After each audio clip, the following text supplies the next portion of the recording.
Indo-British Advanced Pain Clinic, Noppimayam Surgery Duram. For appointments 9155 15563.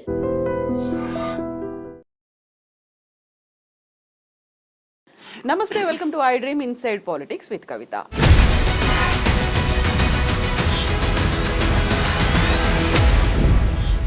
కొడంగల్లో అసలు ఏం జరిగింది, ఎవరు అక్కడ ఫార్మా కంపెనీని వ్యతిరేకిస్తున్నారు, కుట్రకోణం ఉంది అనేది విపరీతమైనటువంటి ప్రచారం జరుగుతోంది. ఎవరు కుట్ర చేశారు, అసలు అక్కడ ఉన్నటువంటి స్థానికులు రైతులు ఏమంటున్నారు, ఓవరాల్గా కొడంగల్ ఇష్యూ ఎందుకని ఇప్పుడంతా హాట్ టాపిక్గా మారింది. మనతో పాటుగా ఉన్నారు పొలిటికల్ అనలిస్ట్ వి ప్రకాష్ గారు. ప్రకాష్ గారు నమస్కారం అండి. సో కొడంగల్ ఇష్యూ అసలు ఏం జరుగుతోందండి? వాస్తవంగా ఈ ఫార్మాకు సంబంధించి కొంచెం మనం బ్యాక్గ్రౌండ్లోకి వెళ్ళాలి. ఎక్కడ ఫార్మా కంపెనీస్ ఉంటాయో అక్కడ విపరీతమైన పొల్యూషన్ ఉంటుంది. మనము లాస్ట్ 40 yearsలో అభివృద్ధి పేరుతోనే హైదరాబాద్ చుట్టూ జరిగిందంతా విధ్వంసం అని ఎందుకు చెప్పామంటే, ఒక పర్టికులర్ ఏరియా కాకుండా సిటీ చుట్టూ ఫార్మా కంపెనీస్ పెట్టించారు. అయితే కొంతకాలం తర్వాత వాళ్ళు రియలైజ్ అయ్యి ఇట్లా కాదు, ఇవన్నీ కూడా ఒక క్లస్టర్ లాగా ఉండాలి, అట్లున్నట్టయితే మనం పొల్యూషన్ను హ్యాండిల్ చేయడం ఈజీ అవుతుంది. అయితే ఈ కంపెనీస్కు స్ట్రిక్ట్ రూల్స్ ఉంటాయి. ఈ ఎఫ్లూయెంట్ ట్రీట్మెంట్ ప్లాంట్ ఉండాలి, తర్వాత సీవేజ్ ట్రీట్మెంట్ ప్లాంట్ ఉండాలి. ఇది ఏదైతే వ్యర్థాలు ఉన్నాయో, ఇప్పుడు రామ్కి వాళ్ళు కాంట్రాక్ట్ తీసుకొని ఎట్లయితే జవహర్ నగర్ దగ్గర డంప్ చేయడము, వేరే ఈ అంటే ఎఫ్లూయెంట్స్ ఏవైతే హజార్డస్ కెమికల్స్ ఉంటాయో వాటి కాంట్రాక్ట్ కూడా వాళ్ళకే వచ్చింది. అదేంటంటే వాళ్ళు మరి సముద్రం దగ్గరలో భూమిలో పెట్టాలని ఇట్లాంటి కొన్ని కండిషన్స్ ఉన్నాయి. అయితే ఈ ఏవైతే కంపెనీస్ ఉన్నాయో వీళ్ళు ఏం చేస్తారంటే ఈ ఖర్చు తప్పించుకోవడానికి ఫస్ట్ ఏంటంటే ఎస్టీపీలను ఆపరేట్ చేయరు. ఎస్టీపీలు అయినా ఈటీపీలు అయినా బాగా పవర్ కన్జంప్షన్ ఉంటుంది.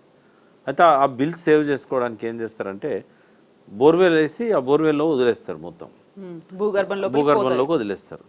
చౌటుప్పలు ఈ చుట్టుపక్కలంతా అక్కడ దివీస్ అని ఇంకా కొన్ని కంపెనీస్ ఉన్నాయి కదా, అవన్నీ కూడా ఏంటంటే భూమిలోకి వదలడం వల్ల పక్కనున్న నదులలో కలిసి, అంటే భూగర్భ నదులు కూడా ఉంటాయి, పైన ఎట్లా స్ట్రీమ్స్ ఉంటాయో అండర్ గ్రౌండ్లో కూడా స్ట్రీమ్స్ ఉంటాయి. ఈ స్ట్రీమ్స్లలో కలిసి ఈ మంచినీటి వనరులలోకి వెళ్ళిపోతాయి. అవి వాళ్ళు ఏమనుకుంటారంటే ఎక్కడ భూమిలో లోపల పోతాయి కదా అనుకుంటారు. ఇప్పుడు ఉదాహరణకు మనకు హైట్ మీద మనం ఈ మహబూబ్ నగర్ చుట్టుపక్కల ఏరియాలలో ఈ పని చేసామనుకోండి, అక్కడ ఏంటంటే 900 feet 1000 feet పైన ల్యాండ్ ఉంటుంది, ఇంకా 1400 feet కూడా ఉంటుంది కొందూరుకు లాంటి ఏరియాలలో. ఇప్పుడు కొడంగల్ కూడా చాలా హైట్ మీద ఉన్నది. ఆ ఏరియాలలో భూగర్భంలోకి వదిలినట్టయితే అవి ఒక 100 feet కింద అది జలంలాగా సర్ఫేస్ వాటర్లోకి వస్తాయి, అంటే చెరువుల్లోకి ఊటలు వస్తాయి కదా, అంటే పైన స్టోర్ అయిన భూగర్భంలో కింద ఊటలుగా మారుతాయి. అంటే దాని అర్థం ఏంటంటే ఈ పొల్యూషన్ ఒక్క దగ్గర భూమిలో పోయి అక్కడ ఆగదు, ఈ స్ప్రెడ్ అయ్యి మొత్తము జలాశయాలన్నీ నింపేస్తుంది. ఆ చుట్టుపక్కల బావులలో పోతుంది, బోర్లలో పోతుంది, చెరువుల్లో పోతుంది, వాటితో పండించిన పంటలలో పోతుంది, తినే ఆహారంలోకి పోతుంది. మీరు ఫార్మా కంపెనీ ఎక్కడ పెట్టండి, కొడంగల్నే కాదు, అది గజ్వల్లో పెట్టండి, హరీష్ రావు సిద్దిపేటలో పెట్టండి, ప్రజలు వ్యతిరేకిస్తారు. అందుకే కేసీఆర్ను కేటీఆర్ గారు వాళ్ళ గవర్నమెంట్ ఉన్నప్పుడు మెటిక్యులస్గా ప్లాన్ చేశారు. ఏమన్నారంటే ఈ పొల్యూషన్ వెదజల్లే కెమికల్ కంపెనీస్ కానీ ఫార్మా కంపెనీస్ కానీ ఒక్క దగ్గరే ఉండాలని చెప్పి 20,000 ఎకరాలు సేకరించాలని లక్ష్యం పెట్టుకొని ముచ్చెర్ల దగ్గర దానికి ఒక క్లస్టర్ ఏర్పాటు చేశారు. అక్కడ ఏర్పాటు చేయడానికి కారణం ఏంటంటే ఎక్కువ రాక్ ఏరియాస్ ఉన్నాయి, రాచకొండ గుట్టలు ఉన్నాయి, అది పెద్ద వ్యవసాయానికి పనికిరాని భూములు ఎక్కువ ఉన్నాయి, గవర్నమెంట్ ల్యాండ్స్ కూడా ఎక్కువ ఉన్నాయి ఆడ. అంటే దాదాపు 20,000 ఎకరాల్లో 12,000 ఎకరాలు భూసేకరణ జరిగింది. మీకు తెలుసు అప్పుడు కూడా అక్కడ లంబాడీస్ అక్కడ ఉన్న వాళ్ళు ఎదురు తిరిగారు, ఇట్లాంటి ఘర్షణలు అక్కడ కూడా జరిగినాయి. అయినా కూడా వీళ్ళు ఏం చెప్పారంటే కంపెనీల దయాదాక్షిణ్యాలకు వదిలిపెట్టాం, మొత్తం గవర్నమెంటే టేకప్ చేస్తుంది. ఈ పొల్యూషన్ అంతా వాళ్ళ దగ్గర ఛార్జెస్ కలెక్ట్ చేసి పొల్యూషన్ అంతా హ్యాండిల్ చేసేది గవర్నమెంటే, 24 గంటలు ప్లాంట్ నడుస్తూనే ఉంటుంది అని చెప్పి ఒక అష్యూరెన్స్ ఇచ్చారు. అది కొంచెం బెటర్, ఎందుకంటే వాళ్ళు డబ్బులు సేవ్ అవుతాయి అని చెప్పి ఆపరేట్ చేయకుండా ఇష్టం వచ్చిన దిక్కు పంపిస్తారు.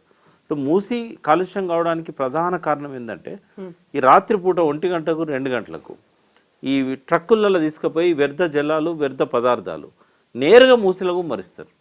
కొన్ని ఏరియాస్ ఉన్నాయి, ఇప్పుడు పోచంపల్లి ఆ కింద జూలూరు ఆ ఏరియాలో మూసి మీద కల్వర్ట్స్ ఉన్నాయి. ఆ కల్వర్ట్స్ దగ్గర ఏముండదు, వట్టి రాళ్ళు పాతి ఉంటాయి. అక్కడ ఫ్లో ఉంటుంది. వర్షాలు బాగా పడే టైంలో వీళ్ళు ఒక 6 నెలలు 3 నెలలు అక్యుములేట్ అయిన ఈ చెత్తనంతా కూడా అందులో పట్టుకొని పోయి అందులో డంప్ చేస్తారు, ఒకేసారి వదిలేస్తారు. ఇది కొంతమంది రాజకీయ నాయకులకు మంచి ఆదాయం కూడా అయింది. ఎట్లా అయిందంటే ఆ పేర్లు చెప్పను కానీ రాత్రి 1 గంటకు ఆడపోయి కాపలా కాస్తారు. ఈ వెహికల్ వస్తుంది అనేది వాళ్ళకి ఇన్ఫర్మేషన్ ఉంటుంది. రాగానే వాళ్ళని పట్టుకోవడం, బ్లాక్మెయిల్ చేయడం, వాళ్ళకి మామూలు మాట్లాడుకోవడం, అట్లా కూడా కొంత రాజకీయ నాయకులు దాని మీద సర్వైవ్ అయ్యిండ్రు. కొనసాగింది అది, ఇప్పటికి కూడా నడుస్తుంది. తర్వాత హైదరాబాద్ చుట్టుపక్కల వాటర్ బాడీస్ అన్నింటిలో వదిలేశారు. రాత్రిపూట కూడా ఉమర్ ఖాన్ చెరువు అని ఉంది రాజేంద్ర నగర్లో, అగ్రికల్చర్ యూనివర్సిటీ ముందు. మన ఫ్లైఓవర్ దిగుతాం కదా, పివి నరసింహారావు ఫ్లైఓవర్, దీ కొంచెం ముందు పోయిన తర్వాత లెఫ్ట్కి ఉంటుంది. నేను 1978 నుంచి ఇప్పటి వరకు చూస్తున్నా ఆ ఏరియా పోగానే ఒక 2-3 కిలోమీటర్ల దూరం నుంచి ముక్కు మూసుకోవాల్సి వస్తుంది. అంత భయంకరంగా ఉంటుంది కెమికల్. కాటేదాన్ ఇండస్ట్రియల్ ఏరియాలో ఉన్న ఫార్మా కంపెనీస్, ఈ కెమికల్ కంపెనీస్ అందులో తీసుకుపోయి డంప్ చేస్తాయి. అంటే మొత్తం హైదరాబాద్ చుట్టుపక్కల మొత్తం ప్రాంతం అంతా భూగర్భ జలాలు మొత్తం కలుషితం అయిపోయినాయి. ఇప్పుడు రూరల్ ఏరియాలను కలుషితం చేయడానికి రేవంత్ రెడ్డి గారు ఇమ్మెచ్యూరిటీతో, ఒక అపరిపక్వతతో ప్లాన్ చేస్తున్నాడు. ఆయన ఏమంటాడంటే ఒక్క దగ్గర ఎందుకు కేంద్రీకృతం కావాలి, ఫార్మా విలేజెస్ కావాలి అంటాడు. ఫస్ట్ ఏంటంటే ఆయన వెనకాల ఉన్న కుట్ర కోణం అని ఆయన అంటుండు కదా, ఇది స్వార్థ కోణం. స్వార్థ కోణం ఏంటంటే కేసీఆర్ గారు పరిపాలన మొదలుపెట్టినప్పుడు అక్కడ చాలా తక్కువ ధరకు 2 లక్షలకు ఎకరము, ₹1,00,000 ఎకరము ఈ ముచ్చెర్ల సరౌండింగ్లో ఆ రాచకొండ గుట్టలు, రాళ్ళు, పనికిరాని రాళ్ళు, అవన్నీ కూడా ఏంటంటే 1000 ఎకరాలు చాలా నామినల్ కాస్ట్కి వచ్చేది. భూసేకరణ చేయడం వల్ల మనకు తక్కువ ధరకు దొరుకుతాయి అనేది ఒకటి ఉండే, గవర్నమెంట్ వాల్యూ చాలా తక్కువ ధరకు. రెండవది ఏంటంటే అప్పటికి ఇంకా సిటీ ఇంత ఎక్స్పాండ్ కాలే, లాస్ట్ 10 ఇయర్స్లో బాగా ఎక్స్పాండ్ అయింది. ఇది బిగినింగ్ కదా, 2014-15లో ప్లాన్ చేసింది. అయితే అది సిటీ బయట అవుతుంది, రాళ్ళు రప్పలిన భూమే కదా, పొల్యూషన్ మనం హ్యాండిల్ చేసినట్టయితే చుట్టుపక్కల ఊళ్ళలో ఎక్కడ స్ప్రెడ్ కాదు అనేది ఆయనకున్న ఆలోచన. ఈయన ఏం చేశాడు, ఈయన 2024లో అధికారంలోకి వచ్చేసరికి అదంతా కూడా సిటీకి అడ్జసెంట్ అయిపోయింది. ₹1,00,00,000 కంటే తక్కువ ఎక్కడ ల్యాండ్ లేదు. స్వార్థ కోణం ఏంటంటే దీన్ని ఒక 4th సిటీగాను ఇంకొక అడిషనల్ సిటీగాను డిక్లేర్ చేయడం వల్ల, సైబరాబాద్తో కలిపి ఇది మూడు సిటీలు అయింది, ట్రై సిటీ. 4th సిటీగా చేయడం వల్ల రియల్ ఎస్టేట్కు భూమి వస్తుంది, ఆడేమన్నా మరి అగ్రిమెంట్లు చేసుకొని ఉంటే వాళ్ళు ఉండొచ్చు కొంతమంది అని దాన్ని డిక్లేర్ చేశారు ఆయన. అక్కడున్న ఫార్మా కంపెనీస్ అన్నిటినీ స్కాటర్ చేద్దాం అన్ని ఏరియాస్కి అని చెప్పి అదొక రాంగ్ డిసిషన్ అది. ఎందుకంటే ఏ కంపెనీ కూడా పొల్యూషన్ను వాళ్ళకున్న పారామీటర్స్ వరకు వాళ్ళు హ్యాండిల్ చేయలేరు. ఇది ప్రజలకు తెలుసు, ఎందుకంటే వ్యవసాయం పోయింది ఆ ఊర్లల్లో. తల్లి పాలల్లో కూడా ఈ కెమికల్ అనేది రావడం అనేది, నేను దీని మీదనే నా యాక్టివిటీ స్టార్ట్ అయింది తెలంగాణ ఉద్యమంలో. అయితే 1997 ఆ టైంలో నాట్కో చుట్టుపక్కల ఉన్న అన్ని గ్రామాలలో కూడా వీళ్ళు అక్కడ లోపల ఒక స్టోరేజ్ ఉంటుంది, ఈ కాలుష్యాన్ని అంతా అలా స్టోరేజ్లో ఎఫ్లెంట్ ట్రీట్మెంట్ చేయకుండా వదిలేయడము, అవన్నీ కూడా ఊర్లలో ఉన్న బావులలో, ఆ చుట్టుపక్కల డౌన్ స్ట్రీమ్లో ఉన్న వాటిలలో వాటర్ బాడీస్లలో మొత్తం పోయి పశువులు కూడా చచ్చిపోవడము, తర్వాత మనుషులకు చర్మ వ్యాధులు. తల్లి పాలల్లో కూడా మేము అప్పుడు టెస్ట్ చేయిస్తే ఈ కెమికల్ వచ్చింది చిన్న పాప తాగే తల్లి పాలల్లో. వెంటనే మేము కలెక్టర్ కంప్లైంట్ ఇచ్చాము, కలెక్టర్ దాని మీద సీరియస్ అయ్యో కమిటీ వేశాడు, లాస్ట్కు కంపెన్సేషన్ ఇవ్వాల్సి వచ్చింది కొంత. అయితే ఆ టైంలో నాట్కో వాళ్ళు లీజ్కి ఇచ్చారు, అది వాస్తవంగా వాళ్ళు చాలా ఎథికల్గా ఉంటారు. సో ఎప్పుడైతే ఇది జరిగిందో లీజ్ క్యాన్సిల్ చేసేసి వాళ్ళు అప్పుడు తీసుకున్న మెజర్స్ ఏవైతున్నాయో ఈ రోజు వరకు కూడా మీరు పొల్యూషన్ కంట్రోల్ బోర్డులు ఎవరినైనా అడగండి, best of the best pollution handle చేసే కంపెనీ ఏంటంటే నాట్కో అని చెప్తారు ఇప్పటికీ. అంటే ఏమవుతుంది, కొంత ఖర్చు అవుతుంది. ఇప్పుడు వాళ్ళ లాభాలు, ఇప్పుడు ఐజాన్ టుడే ఈ లాస్ట్ 6 మంత్స్లో 600 కోట్లు నాట్కో లాభంగా ఉంది. అందుకెళ్ళి ఒక 50 కోట్లు 40 కోట్లు పెడితే తప్పేమున్నది, అదే కదా కార్పొరేట్ సోషల్ అంతే కదా. వాళ్ళు ఏంటంటే వాళ్ళు మెంటల్గా ప్రిపేర్ అయిన చేస్తున్నారు. CSR 2%, కానీ వీళ్ళు చాలా ఎక్కువ చేస్తారు. ఎక్కడ స్కూల్ కావాలన్నా, ఎక్కడ హాస్పిటల్ కావాలన్నా ఎవరు అడిగినా ఇస్తుంటారు. ఆ దయాగుణము, ఆ రెస్పాన్సిబిలిటీ అనేది ఈ కార్పొరేట్లో లేకుండా పోయింది. అంటే వాళ్ళు ప్రకృతిని కలుషితం చేస్తారు, ప్రజల ఆరోగ్యం పట్టించుకోరు. ఇవన్నీ కూడా ఈ ఫార్మా కంపెనీస్ వల్ల బాగా ప్రచారమైంది.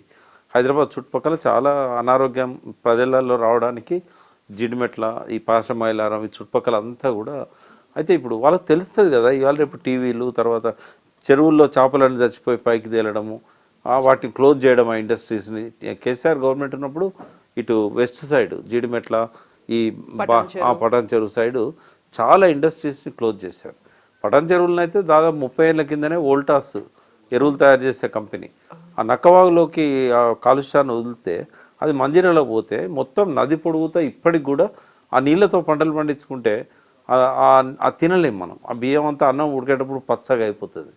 అందరికి జబ్బులే. ఈ రోజు వరకు కూడా క్యాన్సర్లు, రకరకాల చర్మ వ్యాధులు, అబార్షన్స్ అయితే 30 ఏళ్ళ కింద మూతపడ్డ కంపెనీ అది. కానీ దాని ఎఫెక్ట్ మాత్రం ఇంకా ఉన్నది. అయితే ఇవన్నీ తెలుసు కాబట్టి ప్రజలు ఎక్కడ ఫార్మా కంపెనీ పెట్టినా వ్యతిరేకిస్తారు. ఇంకా నువ్వు వాటర్ బాడీస్ కోసము స్థల సేకరణ అంటే అంత వ్యతిరేకత రాదు.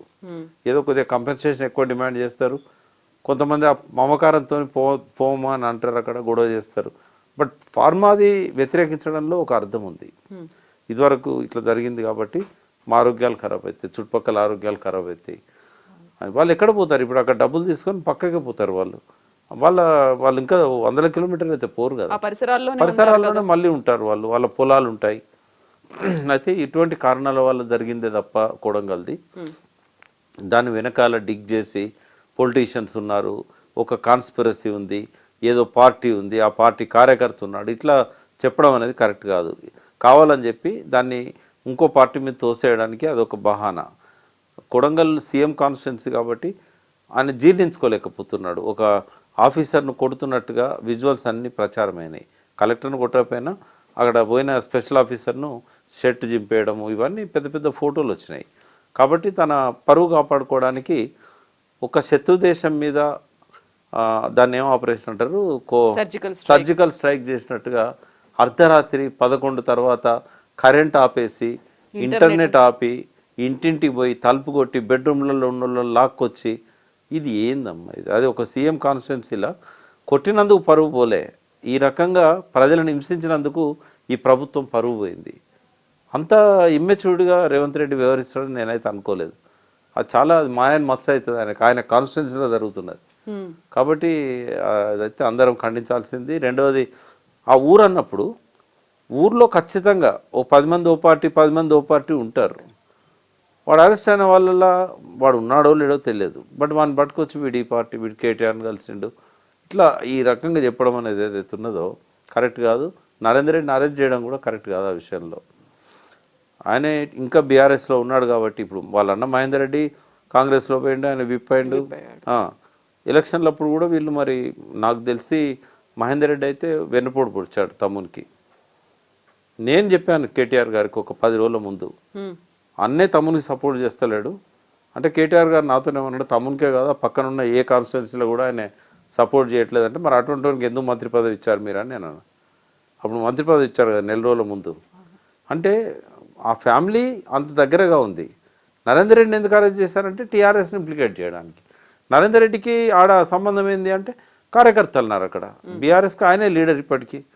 కాబట్టి ఈ రకంగా దాన్ని పొలిటిసైజ్ చేయడము, దీని వెనకాల కేసీఆర్ వీళ్ళంతా ఉన్నారని చెప్పడము, నరేందర్ రెడ్డిని అరెస్ట్ చేయడము, ఇదంతా ఒక రాంగ్ స్ట్రాటజీ. దాన్ని డైవర్ట్ చేయడానికి జరుగుతున్నది.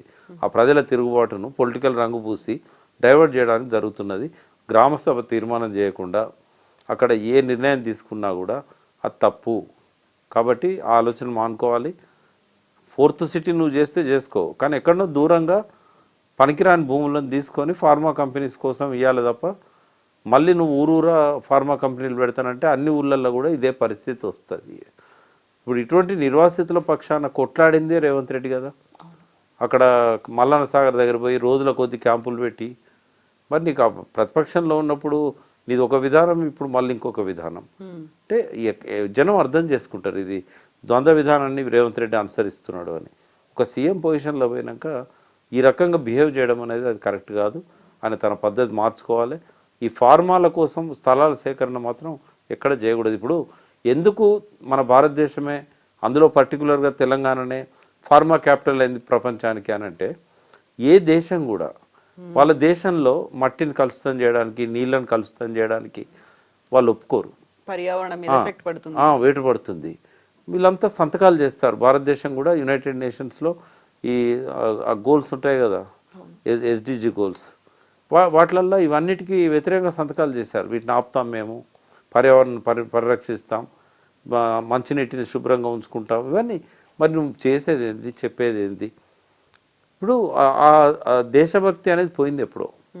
మనకు డబ్బు వస్తే చాలు, ఎవడేమన్నా కానీ, ప్రజలు ఏమన్నా కానీ, లాస్ట్ వాళ్ళకు కూడా చుట్టుకుంటుంది అది.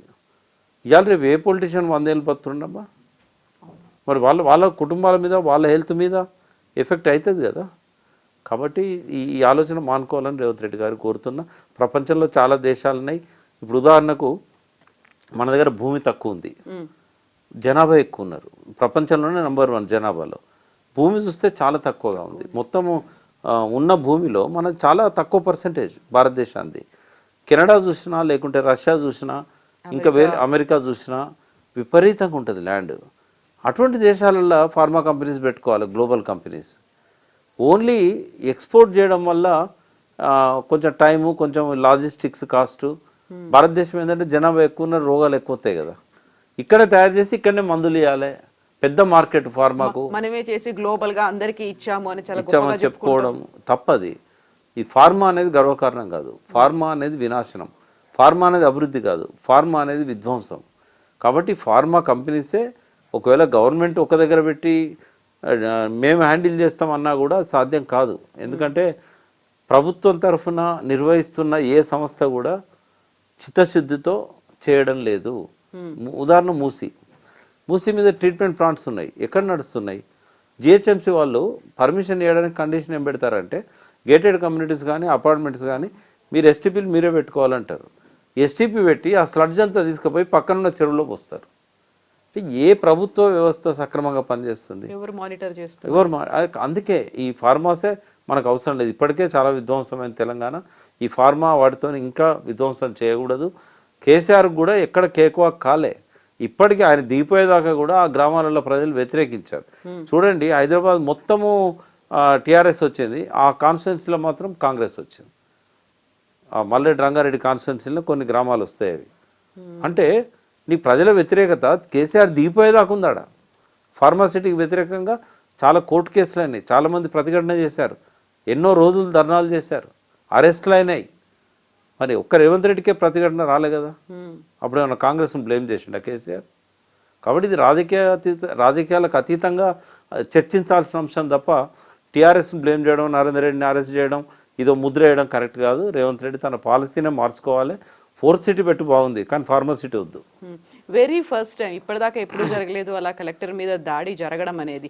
అందులో కూడా వీళ్ళు కుట్రకోణం ఉంది, కావాలనే దాడి చేశారు, లేకుంటే అక్కడ నుంచి తీసుకెళ్లి ఇంకో చోట దారి మరల్చి దాడి చేశారు, ఇలాంటివి అవుతున్నాయి తప్ప అక్కడ ప్రజల్లో వ్యతిరేకత వచ్చింది. వాళ్ళు గత కొంతకాలంగా దీన్ని వ్యతిరేకిస్తున్నారు. ఎన్యూమరేటర్లు వచ్చినప్పుడు కానీ, కలెక్టర్ వచ్చినప్పుడు కానీ అనే మాటను ఎందుకని పట్టించుకోవట్లేదు ఇప్పటిదాకా అసలు? అంటే వాస్తవంగా ప్రజల్లో ఒక్కదాని మీదనే వ్యతిరేకత రాదమ్మా, లోపల బాగా పేరుకపోతా ఉంది వ్యతిరేకత అనేది. ఇప్పుడు మీరు చూడండి, వాళ్ళంతా రైతులే కదా, చాలామంది భూములు ఉన్నాయి కదా, భూములు ఉన్న వాళ్ళే వ్యతిరేకిస్తున్నారు కదా. రేవంత్ రెడ్డి ఖరీఫ్లో రైతు బంధు ఇవ్వలేదు, అంతకుముందు రబీది ఖరీఫ్లో ఇచ్చాడు. ఆయన అధికారంలోకి వచ్చినాక ఇవ్వాల్సిన రైతు బంధు ఖరీఫ్లో ఇచ్చాడు. ఖరీఫ్లో ఇవ్వాల్సింది కనీసం రబీలు నన్ను ఇవ్వలేదు. 42 లక్షల ఫ్యామిలీలకు రుణమాఫీ 18 లక్షలకే ఇచ్చానని చెప్పి మొన్న మోడీకి ట్విట్టర్లో సమాధానం పెట్టాడు. 42 లక్షలకు అంచనా వేసి 18 లక్షలకు ఇచ్చినామంటే ఎంత అసహనం ఉంటుంది మిగతా వాళ్ళల్లో. ఒక పక్క రైతు బంధు, ఒక పక్క రుణమాఫీ. ఈ రెండింటితోని ఇంకోటి రంగారెడ్డి జిల్లాలో ప్రత్యేకంగా వ్యతిరేకత రావడానికి ఇంకో కారణం ఏంటంటే రియల్ ఎస్టేట్ మొత్తం డమాలన్నది. మీకు తెలుసో లేదో, తెలంగాణ ఉద్యమం నడుస్తున్నప్పుడు మాకు అంతటా కూడా రెస్పాన్స్ వచ్చింది. ఏ గ్రామానికి పోయినా, ఎక్కడ పోయినా. లాస్ట్ దాకా కూడా రాంది ఎక్కడ అంటే రంగారెడ్డి జిల్లాలో. దేవేందర్ గౌడే ఒక ముఠాను తయారు చేసి తెలంగాణకు వ్యతిరేకంగా ధర్నాలు చేయించడం, ఇవన్నీ చేయించాడు. వాళ్ళందరికీ ఏంటంటే ఎక్కువ మంది రియల్ ఎస్టేట్లో ఉంటారు, పనిచేసే వాళ్ళు ప్లస్ భూములు. మనం వృత్తి పోతుంది, తెలంగాణ వస్తే భూములు ఎవడు కొనడు. అయితే ఇక్కడ ఈ హైడ్రా ఇట్లాంటి సమస్యలు చాలామంది ఉపాధిని దెబ్బతీసినాయి. హైడ్రా చేయబట్టి మొత్తం రియల్ ఎస్టేట్ పోయింది. రెండవది ఏంటంటే ఇచ్చిన అడ్వాన్స్లను వెనక్కి తీసుకుంటున్నారు. అంటే ఇట్లాంటి అసహనం అంతా కూడా తోడైతేనే కొట్టేదాకా పోతుంది. అంటే ఆ కోపం అంతా లోపల, ఇప్పుడు సూసైడ్ చేసుకోవడానికి ఎన్ని కారణాలు ఉంటాయో ప్రతిఘటన చేయడానికి కూడా అన్ని కారణాలు ఉంటాయి. కేవలం మంచి ప్రశాంతంగా ఉన్న ఊళ్ళే కలెక్టర్ వస్తే వాదన చేస్తారు తప్ప కొట్టరు. అంటే ఈ అక్యుములేట్ అవుతున్నాయి రైతులలో ఉండే ఒక వ్యతిరేకతను అది చూపెట్టింది కొడంగల్. ఫార్మా ఒకటే కాదు, ఇవన్నీ కూడా దానికి కారణం అయి ఉంటాయి. బట్ ఆ అసహనం అనేది రైతులలో వస్తున్నది అనేది రేవంత్ రెడ్డి గ్రహించాలి. హైడ్రాను కొద్ది వెనక్కి తగ్గించాడు. ఇప్పుడు ఆ దూకుడు కళ్ళెం వేశారు. 2 కారణాలు కావచ్చు. ఒకటేంటంటే మహారాష్ట్ర ఇతర రాష్ట్రాల ఎన్నికలకు కొంత కాంగ్రెస్ పార్టీకి ఆర్థికంగా వనరులు సమకూర్చడానికి ఇదంతా చేస్తున్నాడు అనేది ఒక ఆరోపణ ఆయన మీద వచ్చింది. కరెక్ట్గా ఈ ఎన్నికలు ఇంకో 4 రోజులు అయినాక దాన్ని ఆపేశారు. ఇప్పుడు ఇంకా టైం లేదు. మళ్ళీ ఎలక్షన్ల తర్వాత తీస్తాడా, ఇంకో రూపంలో తీసుకుపోతాడా అనేది మనకు తెలియదు. యథేచ్ఛగా ఇప్పుడు నిర్మాణాలు నడుస్తున్నాయి. బఫర్ జోన్లో కడుతున్నారు, మూసి బ్యాంక్స్ దగ్గర కడుతున్నారు. ఇప్పుడైతే హైడ్రా దాన్ని ఏం ఆపడం లేదు. మరి వాళ్ళు ఏమైనా సెటిల్మెంట్ చేసుకున్నారో మనకు తెలియదు. బట్ హైడ్రా చేయబట్టి పెద్ద నష్టం ఏం జరిగిందంటే రియల్ ఎస్టేట్ అనేది పూర్తిగా కొలాప్స్ అయింది. ఈ ప్రచారం కూడా బాగా ఇచ్చారు హైడ్రాకు. ఒక సెలబ్రిటీ లాగా రంగనాథ్ గారు వెలిగిపోయారు. అయితే ఆయన తప్పేం లేదన్న, ఆయన ఒక ఆఫీసర్, సిన్సియర్ ఆఫీసర్ కూడా. కానీ ఇటువంటి ఇమ్మెచ్యూర్డ్ అంటాను నేను, ఏమన్నాను, అపరిపక్వ నిర్ణయాలు. ఈ అపరిపక్వత నిర్ణయాల కారణాలు ఏవైనా కావచ్చు. పార్టీ కారణం కావచ్చు, వ్యక్తిగత ఆయన ప్రయోజనాల కారణం కావచ్చు, లేదా అపరిపక్వత కారణం కావచ్చు. బట్ నేర్చుకోవాలి, ఎదగాలి. ఒక తెలంగాణ గర్వపడే విధంగా ఆయన పరిపాలన చేయాలని కోరుకుంటాను తప్ప ప్రజలు ఎవరికి అయిన అవకాశం నీకు ఇచ్చారు. బట్ ఇటువంటి అపరిపక్వ నిర్ణయాలతోని నీ స్థానాన్ని నువ్వు దిగదార్చుకోవద్దని నేను కోరుతున్నాను. ప్రకాష్ గారు, థ్యాంక్ యూ సో మచ్ అండి. Thank you.